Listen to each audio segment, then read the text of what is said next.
The next standard you need to know about, and maybe the final standard, is ERC 1155. It was coined the final standard for NFTs on Ethereum. Now, it's a bold statement, but basically there was this team, the Engine team, and they built this new smart contract standard for NFTs on Ethereum.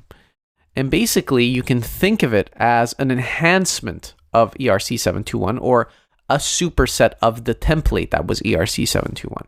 Now, why is it a superset of ERC 721? Well, first of all, it's cheaper because you can hold asset classes. It no longer tracks singular ownership. On ERC 721, you interact with the contract and it tracked ownership of each individual piece.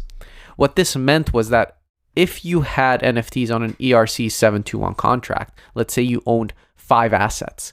If you wanted to transfer those assets, you would have to transfer those assets one by one, right? And so doing that one by one, you're paying fees on each individual transaction. In ERC 1155, you can hold asset classes. So if you buy 10 NFTs of, let's say you buy 10 digital art pieces from the same project.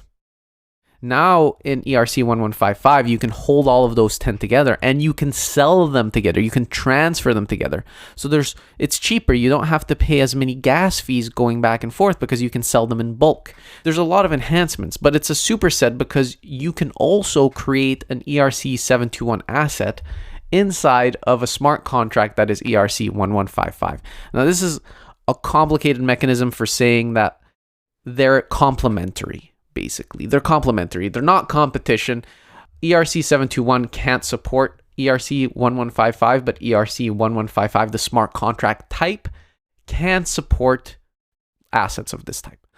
And so with that, what you need to know here is that this is the current standard. This is where it started. This is where it's going. And by knowing that, you can deep dive a bit deeper into all of the aspects that go into it. Now, we'll be linking the docs to the standard ERC 1155 so you can read a bit deeper about it.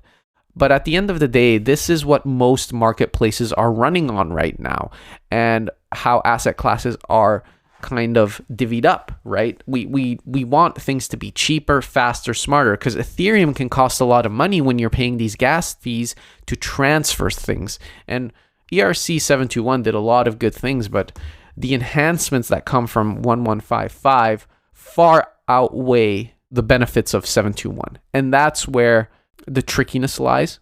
But basically, this is the smart contract type that is now powering the majority of transactions around NFTs on Ethereum. And that's what we need to know here. That is the crux of it all.